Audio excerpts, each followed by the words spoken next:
Bienvenue encore une fois dans la chronique d'Ines TV. Place où besoin de information est bien. Question moko ezole kelanga na mutu. Pourquoi question ya paix n'a pas été au cœur de la discussion na Torah na Qatar? Et loko basali c'est comme si ezalaki eloko moko ya vite fait bosala bobima bokende. C'est comme si Qatar a bengani RDC na table na bango ya négociation. Alors makambu etamboli comme il ne fallait pas ezala na Qatar. Et surtout comme comment comprendre sentiment ya la cité de bato Qatar, médiateur aux patients qui cette fois-ci paraît comme passer à une autre chose. Bazala qui ko maîtriser comme la ba caprice ba congolais, mais à un moment donné ba komi ba moni que trop c'est trop faut ba bengana bango. Alors to komi entre imprévisible politique, pression internationale par rapport à force sur le terrain, na incohérence diplomatique ya gouvernement ya Congo, le dossier congolais est devenu un labyrinthe dans lequel même le plus grand médiateur hésite à s'aventurer. Na situation ezole kanambo kanabiso, situation politique ba pression internationale par rapport à force sur le terrain, dossier à Congo est comme donc compliqué. Et ça compliqué makasi que na ba Katari ba komi ko banga ba baby sa réputation na bango. Na kati émission bande ko na ngai na kopesa la bino pourquoi presser wana et pourquoi Qatar a découragé, à se décourager, à se désengager na makambo ya Congo, atikeli yango kaka bato ya Washington. Il y a beaucoup de choses à dire na kati ya makambo yo. Alors bandeko, le Qatar ne comprend plus qui décide réellement dans le conflit. Contrairement à la crise misusu lokola ya Afghanistan, ya Soudan, ya Liban, mais ya Congo, même les Qataris sont dans une confusion. Ils ne savent pas qui décide réellement dans le conflit. Alors, RDC Bazako présenter un problème unique. Yoka, le gouvernement Bazako Solola n'est pas mais Bazako contrôler terrain. Le gouvernement parle, mais sur le terrain, il ne contrôle rien. AFC Bazako contrôler terrain, mais bazana autorité à Kolobate. Ils n'ont pas ces pouvoirs-là parce que bazana nous bazo considéré neti ba rebelle. Washington a un accord, mais Kinshasa aza ko suivre ba ligne à conduite été. Kigali aza influent, mais aza ko boya officiellement. Botala banje wana nyoso. Yango mtezo même ma confusion na table à négociation. Et comme il est très difficile de résoudre makambu ya Congo na table. Pourquoi? Tshisekedi aza koyana maloba na ye, mais aza ko contrôler le côté. AFC bazana contrôle ya terrain, mais bazana droit ya parole te. Osomona, Washington bazana accord na Congo, mais Kisasa aza ko suivre ba ligne ya conduite te. Kigali aza ko influencer na kati ya guerre, mais aza ko nier officiellement babibailo koana. Alors pour un médiateur, eza casse-tête. Le Qatar s'est rendu compte que personne ne contrôle réellement les dossiers de la RDC. Donc c'est impossible de produire un résultat qui soit clair. Le problème congolais est complexe et perplexe. Total kaka to continue kolobela makambo kanabiso. Alors Doha tozomona selon ndenge bauti ko signer ba makambo wana, Doha ne veut pas être humilié. Bazo boya humiliation, balingi makambo humiliation te. Selon ce que nga naza komona. Batu ya Doha batu ya Qatar bamoni un président congolais qui promet la signature en Europe, un président qui promet la signature au Brésil, Et puis il refuse à la dernière minute. Le Doha baza komona ba Qatari bazomona tang bazomona ba Congolais baza na kati ya délégation divisée. Même batu baza ko epa Tshisekedi baza divisé na kati ya maloba na bango. Tozana ba pressions internationales qui ne fonctionnent pas. Wana eza ba biloko yo ba Qatari baza ko se retrouver liboso ba makambo wana. Communication politique congolaise eza instable, eza cohérente. Lelo balobi boye, lo bakoloba makamususu. Donc, l'échec, dans la koloba nini, Qatar aza kobanga ke soki ba continuer kaka makamboyo, échec ko kweyela ye. Azo lingate azala na échec na makambo ya diplomatie, na makambo ba nini ba négociation. Donc, il décide de se retirer doucement et de laisser Washington gérer la suite des documents, des dossiers congolais. Alors le Qatar a d'autres priorités plus stratégiques. Tobo Sanati. A des priorités plus stratégiques que la priorité à RDC. Le dossier, il y a RDC ne rapporte rien au Qatar. À terme, il y a médiation. Il n'y a pas d'ingénieur. Le dossier de la RDC ne rapporte rien au Qatar. Pas d'intérêt énergétique, pas de rôle régional direct. Pas d'influence stratégique majeure na dossier ya Congo. Encore une fois, ce qui totali Qatar na ba makambu ya Gaza, ya Liban, ya Afghanistan, ba médiation financière, ba partenariat ya États-Unis na ba Golfe, ce ba comparer ango, vous allez voir que la crise congolaise était dossier sans bénéfice et extrêmement toxique.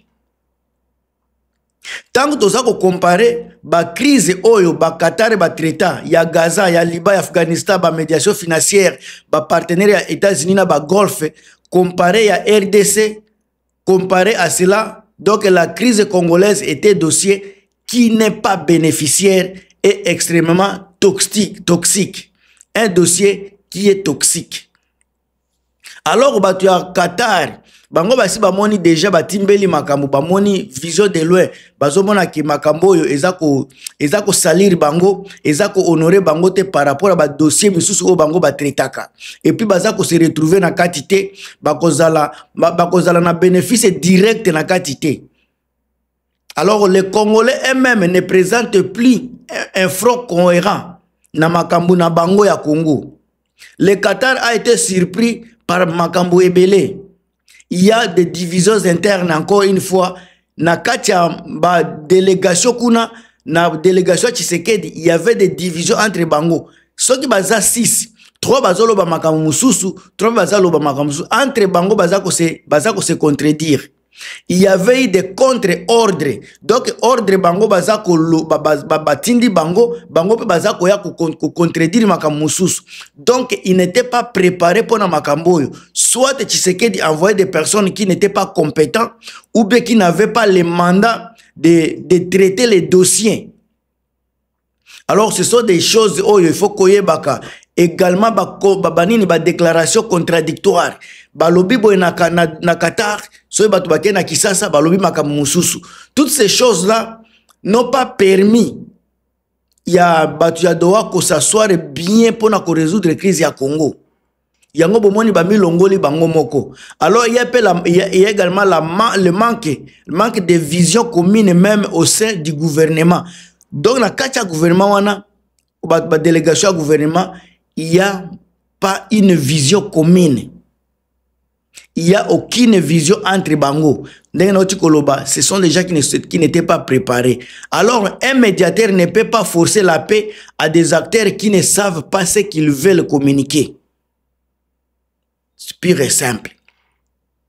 Makambo eza ebele, toza pe na ba résultat o tozolo ba oui le Qatar passe à une autre chose. Résultat toza komona ba parafeka ke loko moko boye oyo vraiment eza ko gérer pe ya mboka na biso te, eza na relation ta moko te na nini na pe ya mboka na biso. Alors bandeko boboni ke le Qatar a vite compris que faut le kana makambo mususu.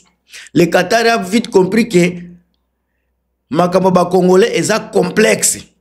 Eza na niveau na yete. Alors, Yemoko a comprendre que la paix ne viendra pas de Doha.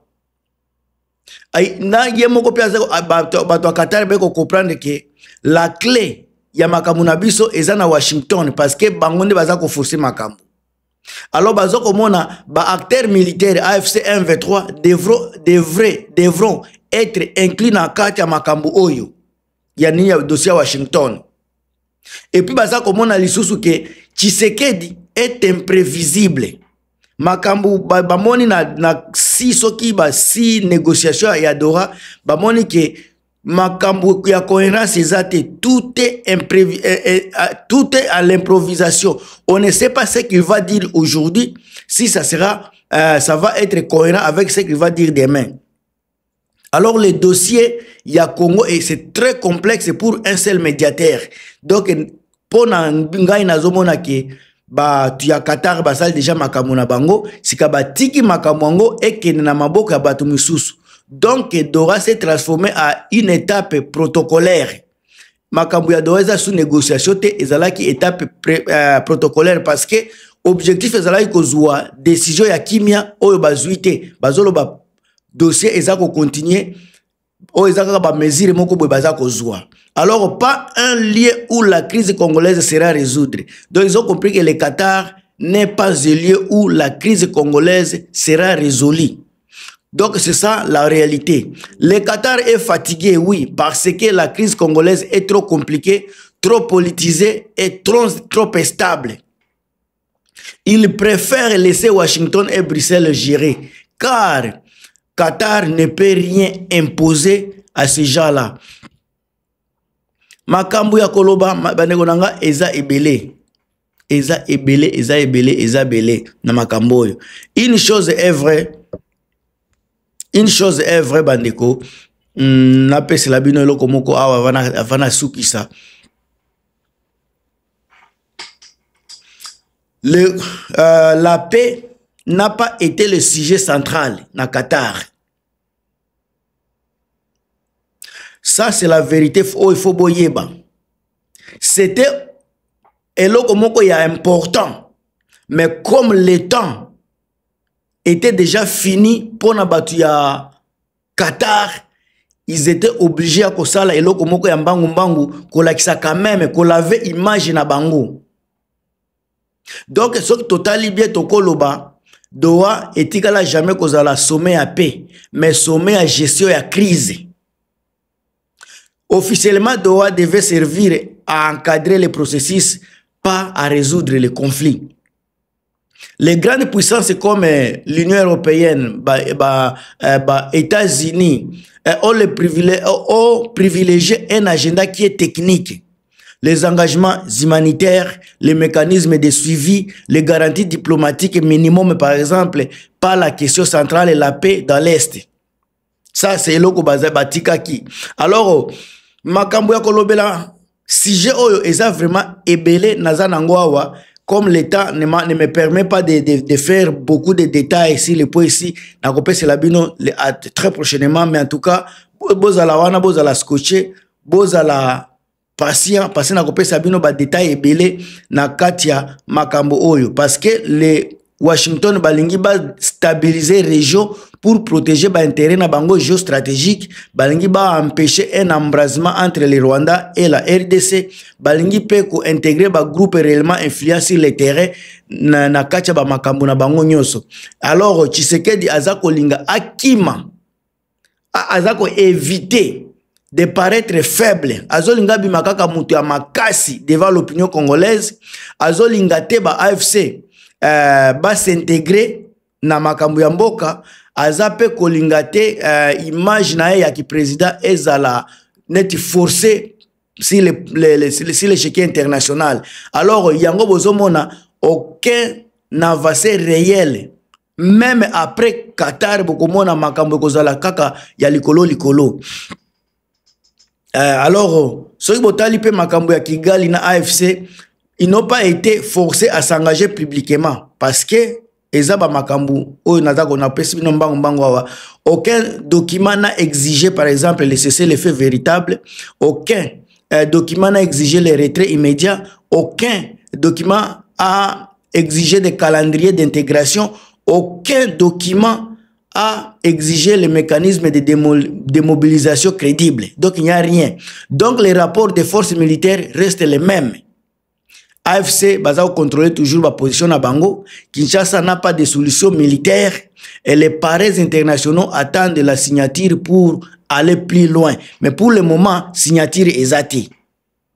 Alors, bande konakomi na suka, aucun levier ne se déclenche, aucune pression réelle ne s'applique sur les partis, aucune mesure opérationnelle n'entre à vigueur. Donc, Qatar n'était donc un pré-accord suspendu.